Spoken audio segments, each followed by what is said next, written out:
Hello everyone. Today we will continue the topic nutrition.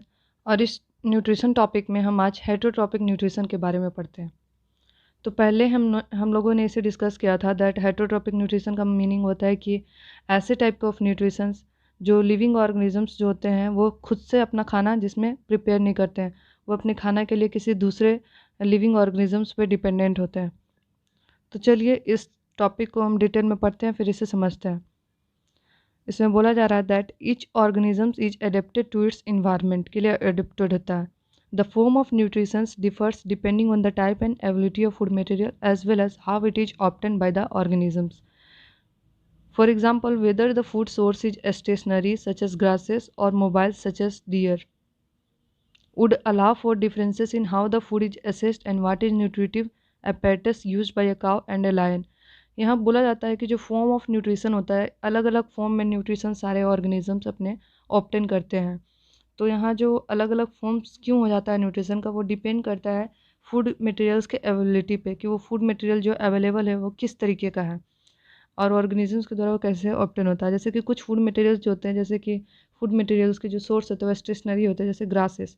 तो इसमें जो जो भी हेटेरोट्रॉपिक ऑर्गेनिजम्स है जैसे कि डियर, काव वगैरह, तो उन्हें आसानी से वो खाना खा लेते हैं ग्रासेस, क्योंकि वो स्टेशनरी है, वो मूव नहीं करता। और कुछ जो होते हैं मोबाइल होते हैं सच एस डियर।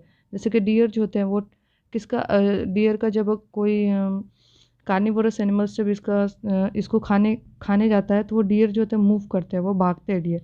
तो इसमें क्या है कि उनको बहुत ही डिफ़िकल्टीज होते हैं अपने खाना को ऑब्टेन करने के लिए। जबकि जो स्टेशनरी है ग्रासेस, तो इसको ऑब्टेन करने के लिए एनिमल्स को, हेटेरोट्रॉपिक ऑर्गेनिजम्स को उतना एफर्ट नहीं लगता। इसलिए अलग अलग डिफरेंसेस हैं न्यूट्रिशंस को डिपेंड करते हुए कि न्यूट्रिशंस को ऑब्टेन कैसे किया जाता है। There is a range of strategies by which the food is taken in and use by the organisms. बहुत सारे स्ट्रेटजीज है जिससे लिविंग ऑर्गेनिजम्स अपने फूड को ऑब्टेन करते हैं और उसे यूज़ करते हैं। Some organisms break down the food material outside the body and then absorb it. Examples are fungi like bread moulds, yeast and mushrooms.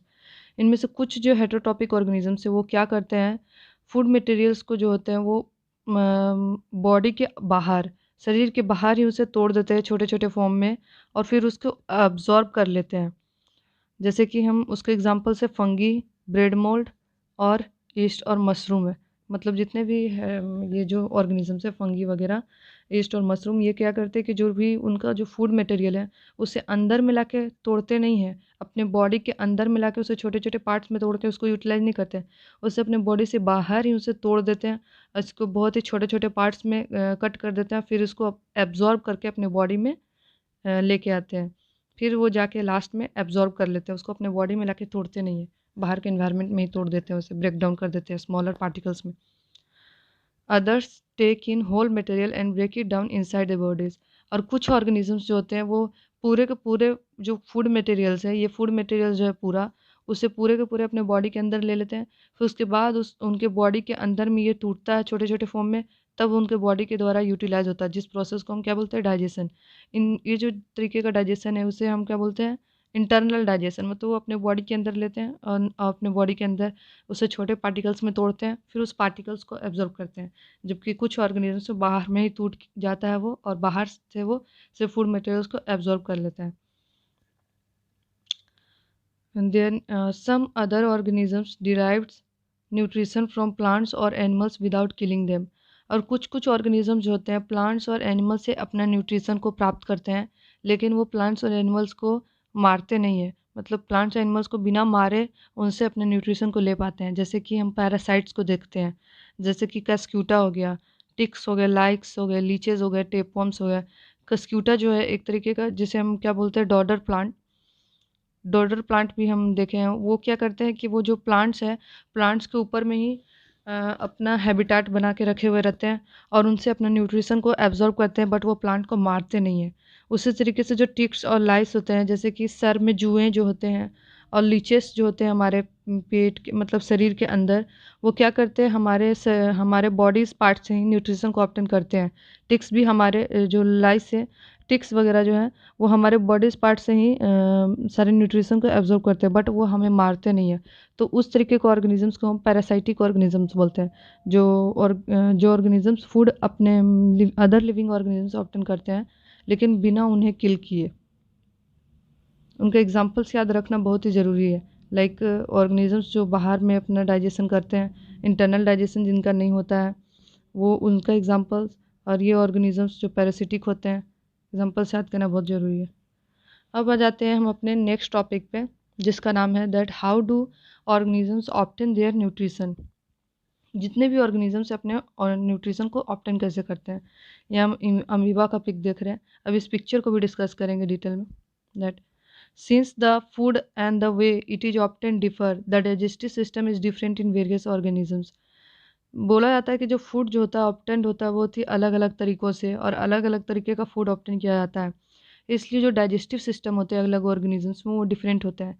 In single celled organisms, जिसमें सिर्फ एक सिंगल सेल होता है जैसे कि amoeba, the food may be taken in the entire surface, but as the complexity of organisms increases different parts become specialise to perform different functions. हम बोल सकते हैं कि जैसे जो सिंगल सेल ऑर्गेनिजम्स होते हैं जिनमें सिर्फ सिंगल सेल होता है, तो उनको में जो होता है फूड वो बॉडी के पूरे सरफेस से भी एब्जॉर्ब हो सकते हैं। जैसे अमीबा का ये जो पूरा सरफेस है, इसमें फूड किधर से भी एब्जॉर्ब हो सकता है अंदर में, इसके किसी भी सरफेस से फूड अंदर में एब्जॉर्ब हो सकता है। इधर से भी एब्जॉर्ब हो सकता है, इधर से भी, इधर से भी और इधर से भी। और लेकिन जो लिविंग ऑर्गेनिजम्स होते हैं, जो कम्प्लेक्स लिविंग ऑर्गेनिजम्स होते हैं, हायर ऑर्गेनिजम्स, उनमें डिफरेंट पार्ट्स स्पेशलाइज्ड होता है। मतलब एक पर्टिकुलर पार्ट एक ही पर्टिकुलर फंक्शंस को कर पाता है। पूरे मतलब सारे पार्ट्स जो हैं एक ही फंक्शन को नहीं करते, सारे पार्ट्स अलग अलग फंक्शंस को कर पाते हैं। इसलिए जैसे कि हम फॉर एग्जांपल देखते हैं अमीबा में, तो इनमें जो फूड होता है वो temporary finger like extension of the cell surface which fuse over the food particle is forming food vacuole. इसमें जो होता है टेम्पोररी एक फिंगर लाइक प्रोजेक्शन बनता है, जिसे हम क्या बोलते हैं, सूडोपोडिया।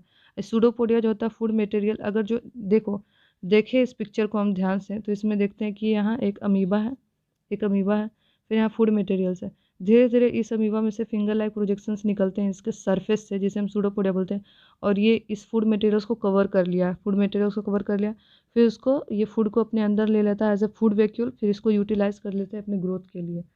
तो इनमें पूरे सरफेस से वो फूड का एब्जॉर्प्शन हुआ। Inside the food vacuole complex substances are broken down into simpler ones which then diffuse into the cytoplasm। ये जो फूड को अपने अंदर ले लिया और एक तरह का वैक्यूल बनाया, उसको बोलते हैं फूड वैक्यूल। इसमें क्या होता है कि बहुत सारे फूड वैक्यूल जो होता है उसमें सिंपलर सब्सटेंस में तोड़ देता है, जो भी फूड मटेरियल को उसने अपने अंदर लिया है, अमीबा ने अपने जिस फूड मटेरियल्स को इनहेल किया है, तोड़ता है, फिर उसको छोटे छोटे पार्टिकल्स में तोड़ के फिर उसको साइटोप्लाज्म में डिफ्यूज़ कर देता है, जिसके कारण वो फिर अपने फूड मटेरियल को यूटिलाइज कर पाता है। The remaining undigested materials is move to the surface of the cell through and thrown out.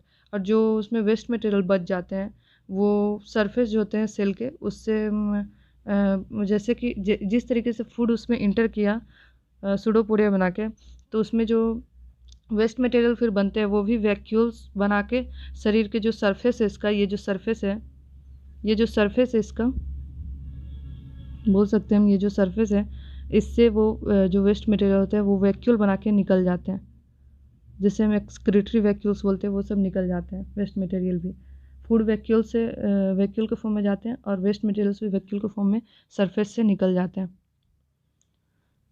हो गया। इन पारामीशियम भी एक तरह का यूनिसेलुलर ऑर्गेनिजम्स है। The cell has a definite shape and food is taken in specific spot. जो cell होता है उसमें डिफाइनाइट शेप होता है, जैसे कि अमीबा में कोई डिफाइनाइट शेप नहीं है, लेकिन पारामीशियम जो है इस तरीके का स्ट्रक्चर होता है, इसमें डिफाइनाइट शेप होते हैं और एक डिफाइनाइट एक स्पॉट होता है, एक जगह होता है जहाँ पर ही सिर्फ फूड को एब्जॉर्ब किया जा सकता है, और इसमें बहुत सारे ऐसे सीलिया होते हैं फॉर इट्स मूवमेंट, इसके मूवमेंट के लिए ऐसे सीलिया हो रहता है पारामीशियम में। The cell has a definite shape and food is taken at a specific spot. इसमें कोई एक स्पेसिफिक स्पॉट है, जगह है, वहीं पर सिर्फ फूड को लिया जाता है, कहीं से भी फूड को कहीं पर भी नहीं लिया जाता, इस स्पॉट पे लिया जाता है। Food is move to this spot by the movement of cilia. और जो अगर बाहर में कोई फूड है तो इस फूड को इस जगह पे लाता कौन है, ये सीलिया जो है मूवमेंट करने में हेल्प करता है। तो फूड है, इसको मूवमेंट करा के ये सीलिया के द्वारा इसको अंदर में लिया जाता है और इस जगह पे लाके इसको रख दिया जाता है, movement of cilia. Which cover the entire surface of the cells, जो सेल के हर एक सरफेस को कवर किया। सो अब हम नेक्स्ट लेक्चर में न्यूट्रिशन इन ह्यूमन बींग्स के बारे में पढ़ेंगे और न्यूट्रिशन इन ह्यूमन बींग्स को डिटेल्ड में डिस्कस करेंगे, दैट कि ह्यूमंस में डाइजेशंस वगैरह कैसे होते हैं, इसको हम डिटेल्स में डिस्कस करेंगे।